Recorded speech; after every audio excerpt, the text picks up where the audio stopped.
আল্লাহর কোরআন বলেন আলিফ লাম মিম হুরুফুল মুকদ্দাআত, যার অর্থ কেবলমাত্র একমাত্র যিনি জানেন তিনি কে? আর একটু আওয়াজ দিয়ে বলেন না কে?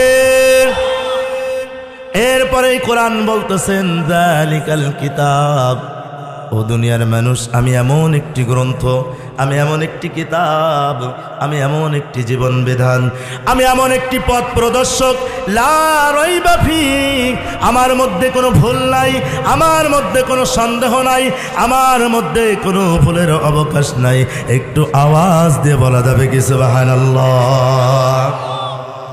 ও কোরআন, তোমার কাছে জানতে চাইলাম যে তুমি কি উদ্দেশ্য আছে, তা আগে কি বলতেছো? কোরআন বলে আমার উদ্দেশ্য জানার আগে আমার বিষয় তোমার জানা দরকার। আমি মানুষটা সঠিক নাকি বেঠিক, আমি চোর নাকি ডাকাত, আমি ভালো মানুষ নাকি আল্লাহওয়ালা জানার দরকার আছে না নাই? আল্লাহর কোরআন ডাক দিয়ে বলেন, ও পৃথিবীর মানুষ যারা আমাকে প্রশ্ন করো, শোনো শোনো, আমি কোরআনুল কারীম, আমার মধ্যে কোনো ভুল নাই, আমার মধ্যে কোনো সন্দেহ নাই। আমার দুনিয়ায় আসার একটাই কারণ, হুদাল্লিল মুত্তাকিন,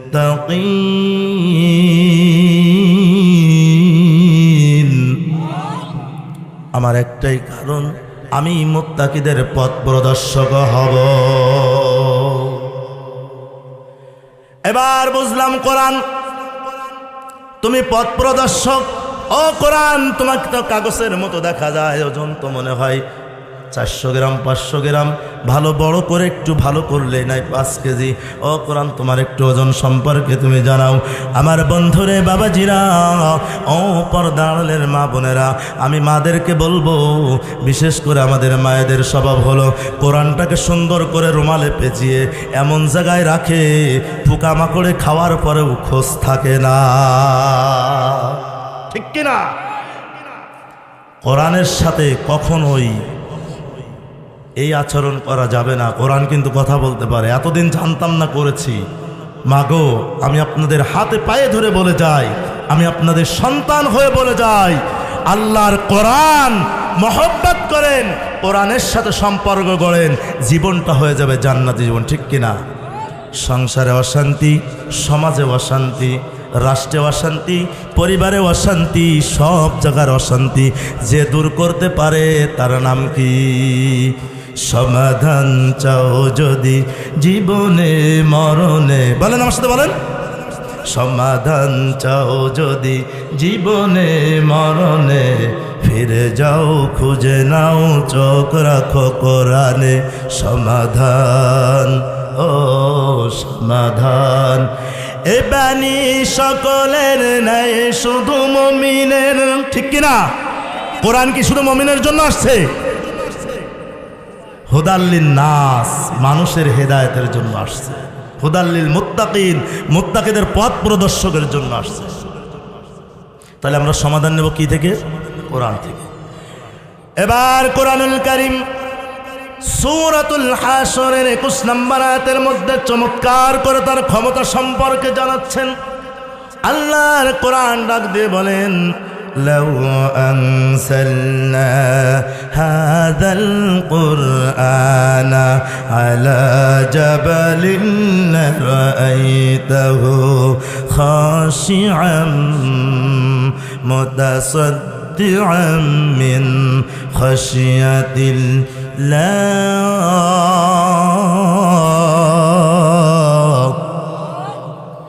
আল্লাহর কোরআন জানিয়ে দেয়, পৃথিবীর মানুষ তোমাদের কপাল বড় ভালো।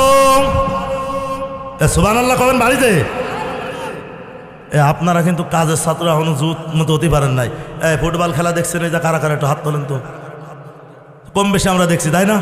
আচ্ছা, ক্রিকেট খেলা, আচ্ছা, যখনই বড় একটা বাউন্ডারি মারে 6, ওই প্লেয়ার তো কয়ে দেয়, মঞ্চে যারা আসো, পাশে যারা আসো, সবাইকেও চক্কা, কি বলে দেয়?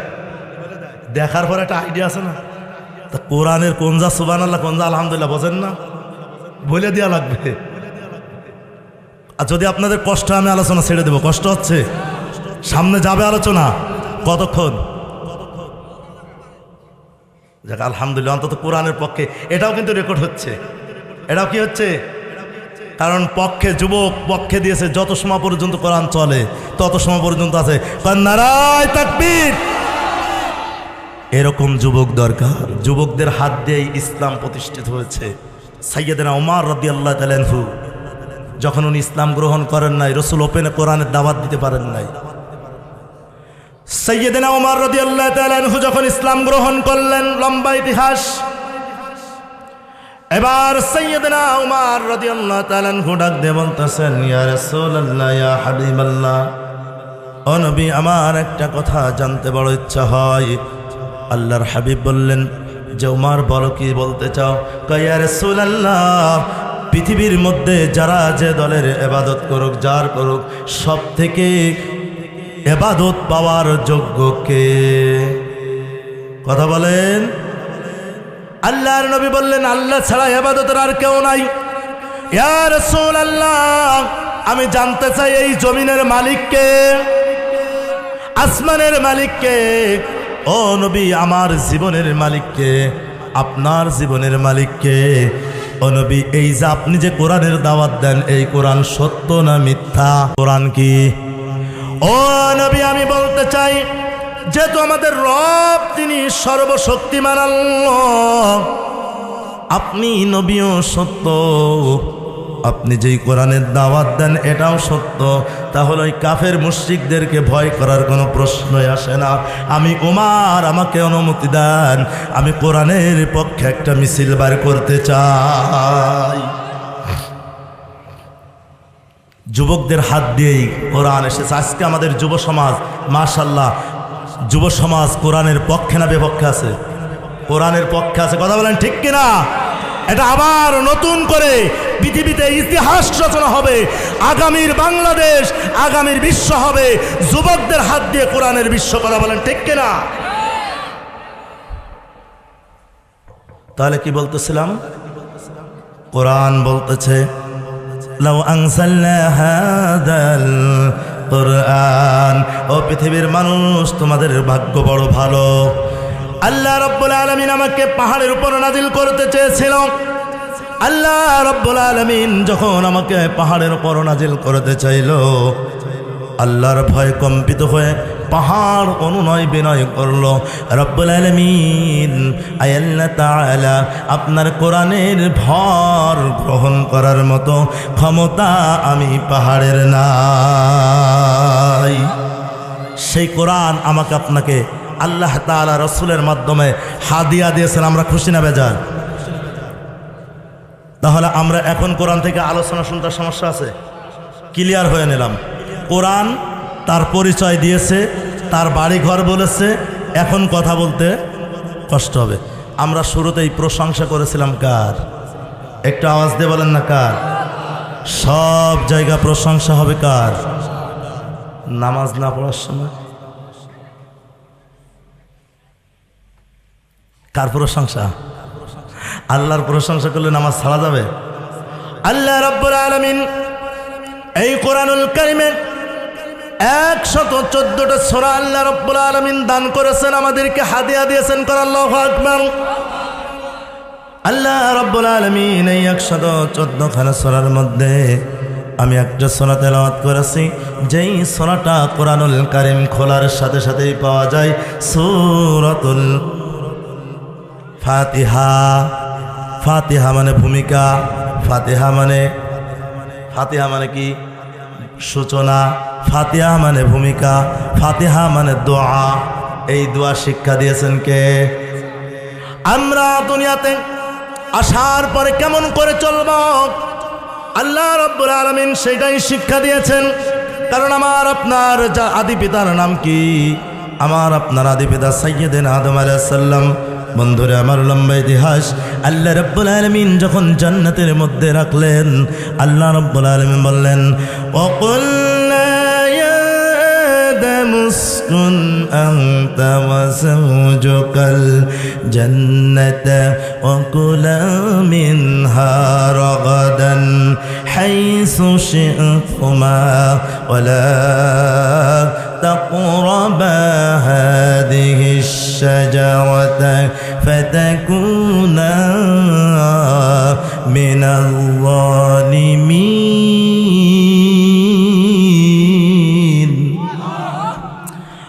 আল্লাহ রাব্বুল আলামিন বললেন, আদম এই যে জান্নাত, অসংখ্য নিয়ামত আমার জান্নাতের মধ্যে আছে। আমার বন্ধুরে, ওই দিকে যদি আলোচনায় যায় অনেক সময় লেগে যাবে। আল্লাহ বললেন, আদম তুমি আর হাওয়া আমার জান্নাতের সব নিয়ামত খাবা, কিন্তু ওই গাছটা হলো সীমালঙ্ঘনকারী গাছ, খবরদার ওর কাছেও যাবে না। শয়তান কায়দা কৌশল করে সেই কাজটাই করার কারণে আল্লাহ রাব্বুল আলামিন আদম আর হাওয়াকে জান্নাত থেকে বহিষ্কার করেছিলেন, ঠিক কিনা? এবার শুধু বহিষ্কার নাই ভাইরা আমার, বাবাজিরা, আদম আলাইহিস সালাম আর হাওয়াকে দুইজনকে পৃথিবীর দুই প্রান্তে ছেড়ে দিলেন। এখন আদম কান্দে আর বলে, হাই দুনিয়ায় তো কিচ্ছু দেখি না, জান্নাতে আল্লাহ তো বলে দিয়েছিল এইটা আল্লাহর নিষিদ্ধ কাজ, কিন্তু দুনিয়ায় তো আল্লাহ আমাকে জানাই নাই কোনটা নিষিদ্ধ কাজ আর কোনটা আল্লাহর কাজ, আমি এখন কি করব? আল্লাহ রাব্বুল আলামিন বলেন, নবীরে তখন কিন্তু আমি আদমকে ওহী নাজিল করেছিলাম, আমি আদমকে জানিয়ে দিয়েছিলাম, ও আদম তোমার রবের পক্ষ থেকে যেটা আসবে ওটা তুমি মেনে নেবে, আর তোমার রবের পক্ষ থেকে যেই নিষেধ আসে খবরদার তুমি ওটা করবে না। ও নবী, আমি আপনি হলেন হাবিবুল্লাহ, আমার আপনার রসুলকে বলা হয় হাবিবুল্লাহ।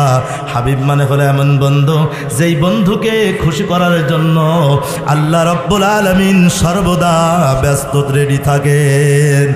এমন ভাবে আমার আপনার নবী যখন কাফেরদের অত্যাচারে জুলুম নির্যাতন সহ্য করতে পারল না, মক্কা থেকে যখন মদিনায় চলে গেল, বাইতুল মুকাদ্দাসের দিকে ফিরে নামাজ আদায় করতেছেন। কিতাবের মধ্যে এসেছে 16 মাসের মতো রসুল যখন আদায় করে, রসুল করিম সাল্লাল্লাহু আলাইহি ওয়াসাল্লাম জোহর অথবা আসরের এই দুইটা অক্ষর বর্ণনা আসছে, যে কোনো একটা অক্তেই রসুল মক্কায় বাইতুল মুকাদ্দাসের দিকে ফিরে নামাজ আদায় করতেছেন।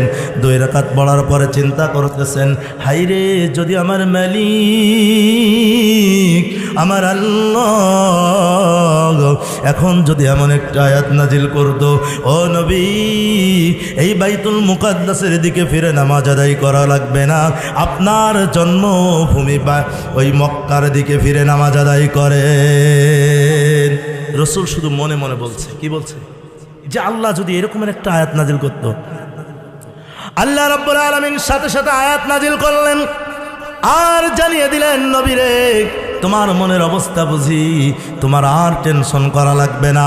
ও নবী তুমি বাকি নামাজটা তোমার জন্মভূমি মক্কার দিকে দাঁড়িয়ে যাও। কি সুবহানাল্লাহ কবেন না? তাহলে আমার রসুলের দাম কম না বেশি? যেই রসুল হা বললে সমাজের বিষয়গুলো হালাল হয়ে যেত, না বললে হারাম হয়ে যেত, এই নবীর উম্মত হয়ে আমরা ধন্য, ঠিক কিনা? ঠিক কিনা? এখন এই রসুলের আদর্শ আমার ভিতরে থাকার দরকার আছে না নাই? আল্লাহ রাব্বুল আলামিন বললেন, নবী এই সূরা ফাতিহা আল্লাহ রাব্বুল আলামিন তাফসীরের মধ্যে এসেছেন সর্বপ্রথম সূরা আলাকের 5টি আয়াত নাজিল করেন। এই নাজিল হওয়ার পরে রাসূল করিম সাল্লাল্লাহু আলাইহি ওয়াসাল্লাম বলেন, আমার জীবন দশায় আল্লাহর ফেরেশতা জিবরাইলকে আমি 2 বার দেখেছি।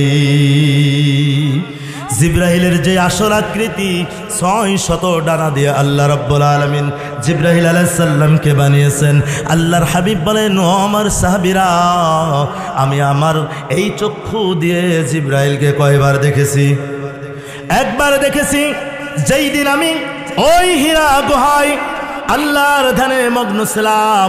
জিব্রাহিল আলাইহিস সালাম প্রথম সূরা আলাকের 5টি আয়াত নিয়ে এসেছিল।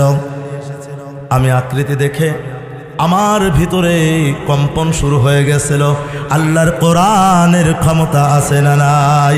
কারণ আল্লাহর কোরআন বলেছেন, লাউ আনজালনা হাযাল কুরআনা আলা জাবালিন লারাআইতাহু, আমি কোরআনকে পাহাড়ের উপর নাজিল করতে চেয়েছিল, কোরআন সহ্য করতে পারবে না বলে গ্রহণ করেন নাই। ক্ষমা চেয়েছেন কার কাছে? রসুলের কাছে কোরআন আসার পরে রসুলের জ্বর এসে গেল, কম্পিত হয়ে গেলেন। বাসায় যে বললেন, খাদিজা আমাকে একটা কম্বল দিয়ে ঢেকে দাও। আমার শরীর কম্পন শুরু হয়েছে। আম্মা জান খাদিজা রাদিয়াল্লাহু তাআলা আনহা কম্বল দিয়ে ঢেকে দিয়েছেন। আল্লাহ রাব্বুল আলামিন সূরাতুল মুজাম্মিল নাজিল করে দিয়েছেন। আল্লাহ রাব্বুল আলামিন বলেন, ইয়া আইয়ুহাল মুজাম্মিল কুমিল লাইলা ইন্না কালিলা।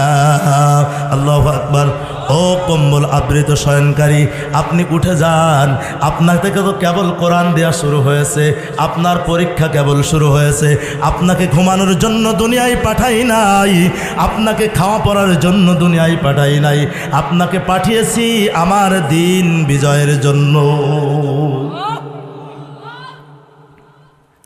রাসূল, আপনি উঠুন, নামাজ আদায় করুন।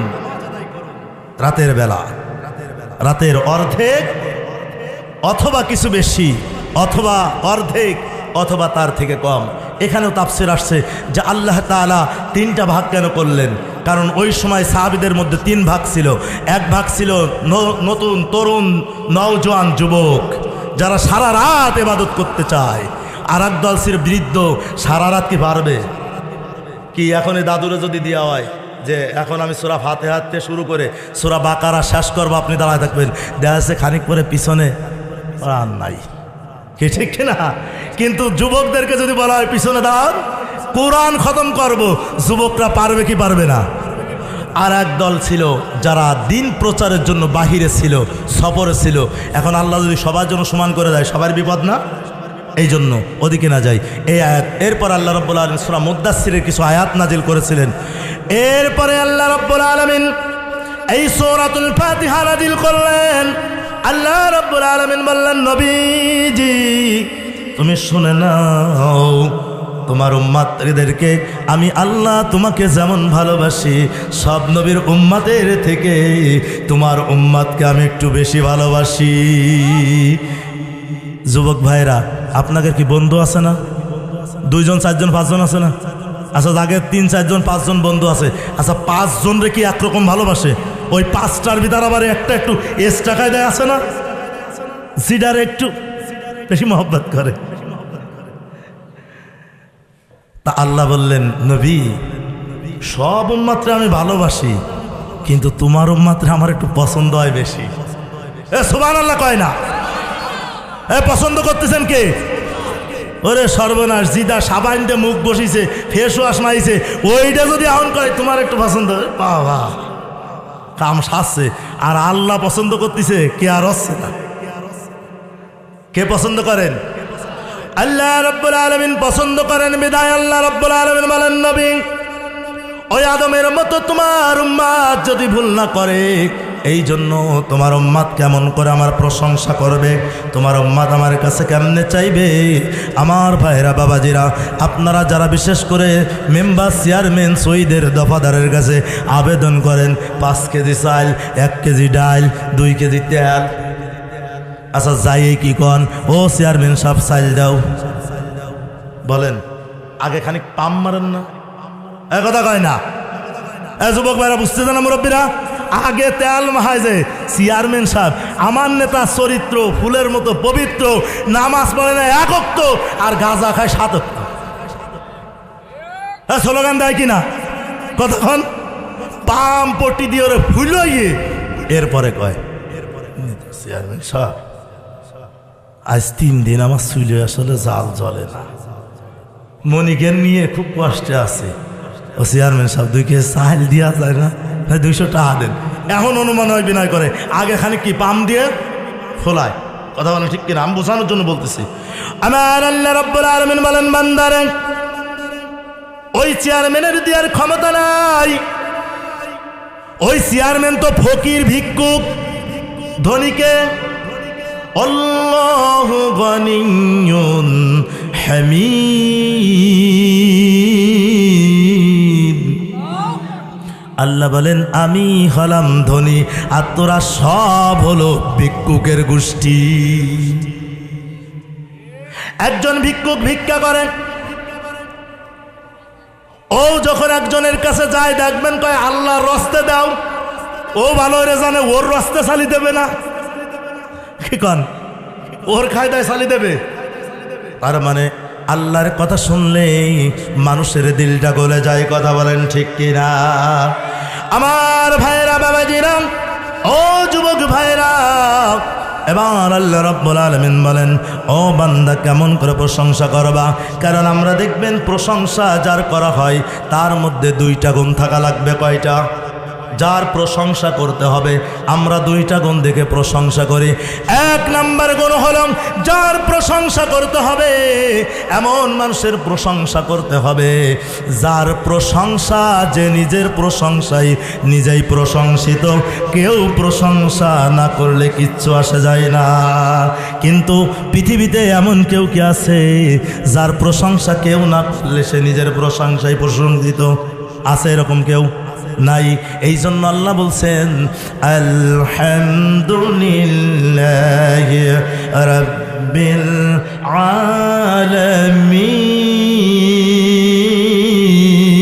আলামিন। দুই নাম্বার হলো ওই ব্যক্তির প্রশংসা করা হবে যেই ব্যক্তির সৃষ্টির দিকে, অর্থাৎ আমার চক্ষু যেই দিকে যাবে, আমি যেই দিকেই দৃষ্টি দিয়ে তাকাবো ওই দিকে কেবলমাত্র তার সৃষ্টি পাওয়া যাবে, আর কারোর সৃষ্টি পাওয়া যাবে না। আমার ভাইরা বলেন তো দেখি, এইরকম দুইটা গুণের গুণান্বিত যিনি, তিনার নাম কি? নাম কি? আল্লাহ ছাড়া রাখছে?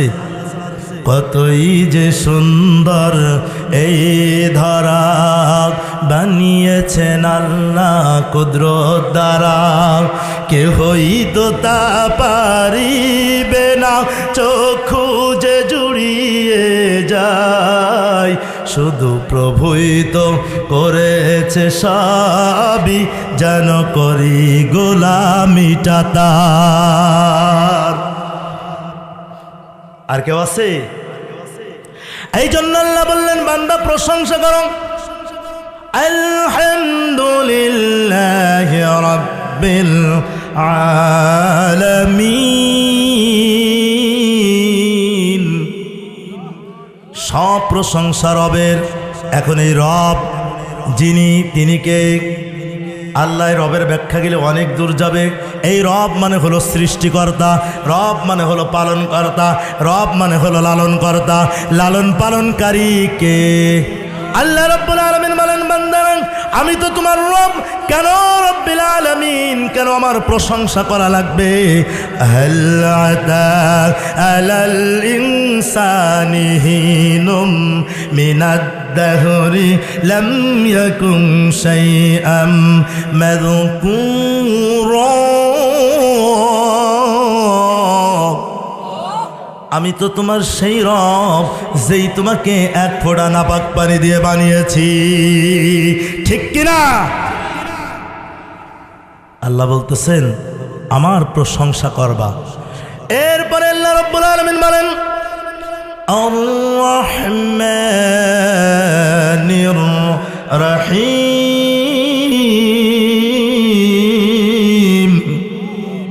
একটু আওয়াজ দিয়ে বলেন না আল্লাহু আকবার। কত চিল্লেলাম জীবনবার, একটা সবও কিন্তু হবে না। টেলিভিশনের সামনে ওরে বাবা, আমার আগে হুজুর আলোচনা করছেন, মুরব্বিকের গুতোই এ কিন্তু খালি আপনাকে জানায়, কিন্তু আমার মহল্লা আছে সকালবেলা ও কোনোটা ফজরের নামাজ পড়ে, কোনোটা পড়ে না। আর বিসমিল্লাহ দেয়। এই টিভিতে আগে দেও দিন কি হচ্ছে জলো, ওই বুড়িগুলো যে সামনে বসে, যুবকের বর্তমান পাওয়া যায় না। তো বইসা যাইয়ে মোটামুটি দেখা দেওয়া অবস্থা। আরে বাবা! কিন্তু আল্লাহ বলতেছেন কোন নেতা নেত্রীর প্রশংসা হবে না, প্রশংসা হবে একমাত্র কার? আর-রাহমানির রাহিম। আল্লাহ বলে, বান্দা কেন আমার প্রশংসা করবা না? আমি তো আর রহমান, আমি তো দয়ালু, আমি তো রহমান, আমি তো রহিম।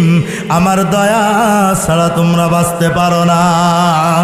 আল্লাহ রাব্বুল আলামিন বলেন, বান্দারে কেন আমার প্রশংসা করবা? আমি তোমার সেই রব, যেই রব الذي جعل لكم الأرض فراشا والسماء بناء وأنزل من السماء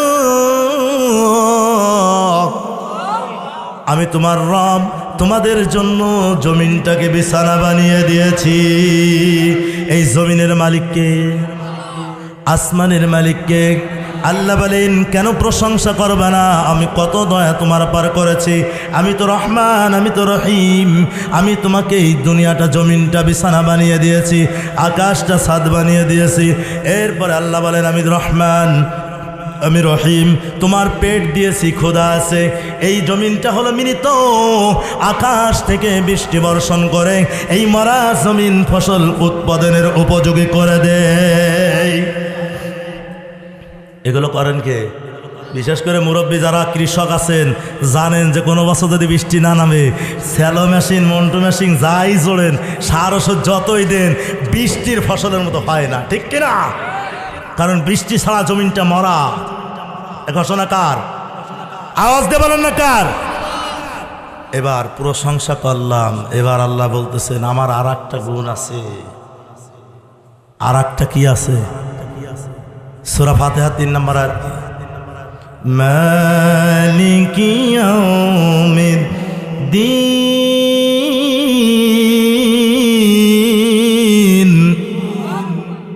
ও বান্দা, আমি হলাম বিচার দিনের মালিক। কোন দিনের? বিচার দিনের মালিক।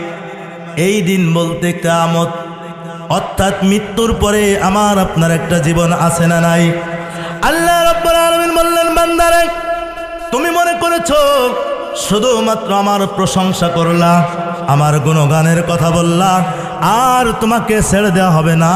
না বান্দা, এবার আমি কিন্তু হিসাব করব, দেখব যে বান্দা তুমি আমার প্রশংসার উপর কতটুক সময় অটল থাকো,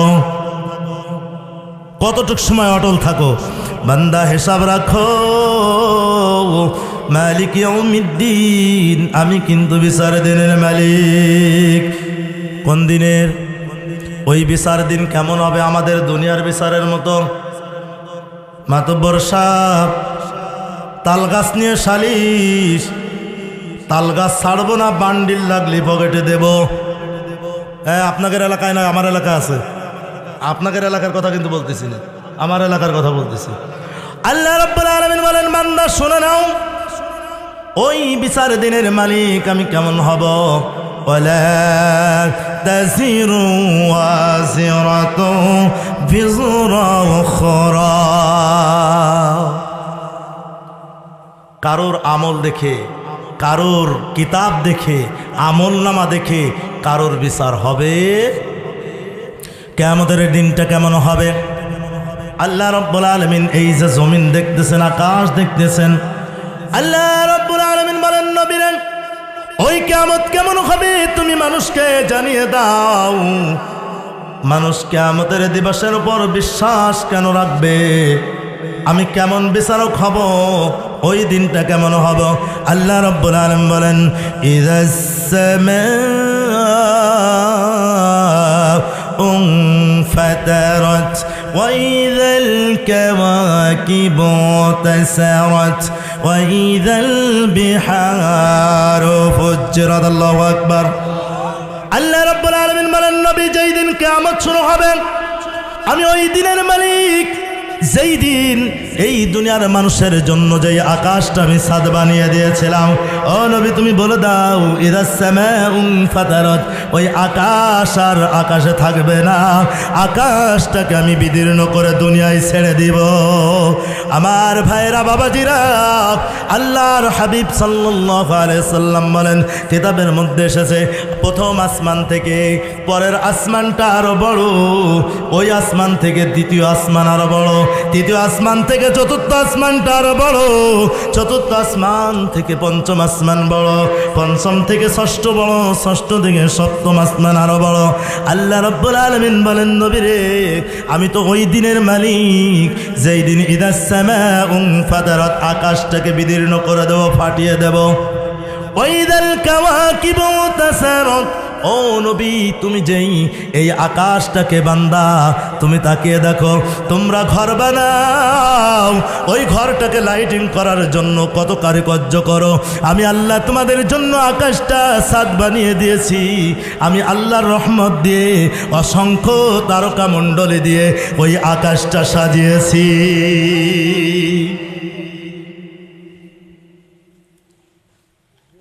ওই আকাশে তারকাও থাকবে না, সব দুনিয়ার দিকে আসবে। আল্লাহ রাব্বুল আলামিন বলেন, ইয়া মা'শারাল জিন্নি ওয়াল ইনসি ইন ইসতাতা'তুম আন তানফুযু লা তানফুযুনা ইল্লা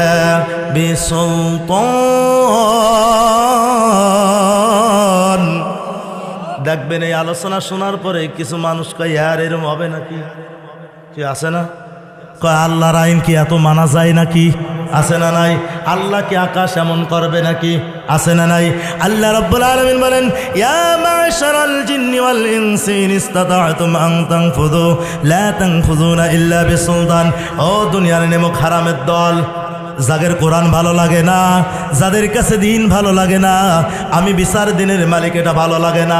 যদি তোর কাছে ভালো না লাগে, আজকে যেমন কোরআনের ময়দান ভালো লাগতেছে না, আচার দোকানে বসে আছো, আমি আল্লাহ বলি ভালো যদি না লাগে, আমার জমিন ছেড়ে অন্য জায়গা চলে যাও। আছে যাওয়ার জায়গা? সমুদ্রের মালিককে, আকাশের মালিক, জমিনের মালিক, পাহাড় পর্বতের মালিক। আল্লাহ বলেন, ইল্লা বিসুলতান, না না, পারবা না। যাওয়ার জন্য মহাশক্তি দরকার, যা একমাত্র আমি আল্লাহ ছাড়ার কারণ নাই। সুবহানাল্লাহ। আমরা তো বিশাল শক্তি দেখাই, আমাকে শক্তি কট্টকে একটু জানবেন না, কোরআনের শক্তি জানলেন। আল্লাহ রাব্বুল আলামিন বলেন, খুলিকাল ইনসানু যায়ীফা। আল্লাহু আকবার। আমি পৃথিবীতে যত কিছু সৃষ্টি করেছি, ও মানুষ তোগেতে দুর্বল করে আর কাউরে বানায় নাই। একটা মুরগির বাচ্চার কাছেও তুই দুর্বল, ঠিক কিনা? বিশ্বাস হয়? এবারে কিয়ামত শুরু হবে, মৃত্যুবরণ করা লাগবে সবাইকে। এমন কি যেই ফেরেশতা আমার আপনার রূহ কবজ করে, ফেরেশতার নাম কি? আজরাইল। এ তো পারমিশন লাগে। আল্লাহ রাব্বুল আলামিন যখন এই পৃথিবী শেষ করে দিবে, ধ্বংস করে দিবে, আল্লাহ বলবেন সূরাতুল মুজাম্মিলে, ইয়াউমা তারজুফুল আরদু ওয়াল জিবালু ওয়া কানাতিল জিবালু কাসিবাম মাহিনা। নবী, যেই দিন কিয়ামত শুরু হবে, দুনিয়ার পাহাড়গুলো তুলকারাশের মতো, দোলফসমের মতো উড়তে থাকবে। এমন তো অবস্থা দেখে মানুষ পাগল পারা হয়ে যাবে। এবার আল্লাহ বলেন, ইয়াকুলুল ইনসানু ইয়াওমাইযিন আইনাল মাফার কাল্লা লা ওয়াজারা ইলা রাব্বিকা ইয়াওমাইযিনিল মুস্তাকার। আল্লাহু আকবার। আল্লাহ বলবেন, দুনিয়ার থেকে যারা আজকে কোরআনের ময়দান থেকে পালাচ্ছে, কিছু আছে চিন্তা করবে, একটু পরেই তবারক দেবে, একটু পরেই যাব। হুজুর যেহেতু আলোচনা করতেছে, মেলার সময় 1 ঘন্টা পার হয়েছে, এখন ছাইড়ল বলে, কিন্তু এত সময় পলাইছে। আল্লাহ বলবেন, যখন আকাশটা বিদীর্ণ করব, তারকাগুলো ছুটে যাবে। ও নবী, তুমি তো থাকবা না, কিন্তু তুমি মানুষকে জানিয়ে দাও, বেঈমান নাফরমান মানুষগুলো, যাদের কাছে কোরআন ভালো লাগে নাই, যাদের কাছে আল্লাহ ওয়ালাদেরকে ভালো লাগে নাই, যাদের কাছে আমার কিতাব ভালো লাগে নাই, কোরআন ভালো লাগে নাই, আমার রসুলের আদর্শ ভালো লাগে নাই, এই মানুষগুলো বলবে, ইয়াকুলুল ইনসানু ইয়াওমাইযিন আইনাল মাফার। হায়রে, আজকে পালাবো কোথায়? সারা জীবন মসজিদ থেকে পালাইছি, আল্লাহর ওলিদের দরবার থেকে পালাইছি, আল্লাহ ওয়ালাদের থেকে পালাইছি। ওয়ারকাউ মা'আর রাকিঈন। আল্লাহ বলছেন, রুকুকারীদের সাথে রুকু কর, সিজদাকারীদের সাথে সিজদা কর। আমি তো করি নাই রে, আজকে তো ধরা খেয়ে গেছি, এখন পালাবো কোথায়? আমার মালিক ডাক দিয়ে বলেন, ইলা রাব্বিকা ইয়াউমাইযিনিল মুস্তাকার। ওরে বাটপারের ঘরের বাটপার, আজকে 1 ইঞ্চিও ছাড় হবে না তোর। আজকে আমি ইলা রাব্বিকা ইয়াউমাইযিনিল মুস্তাকার, তোর ইচ্ছা থাক আর না থাক, আমি আল্লাহর আদালতে দাঁড়ানো লাগবে।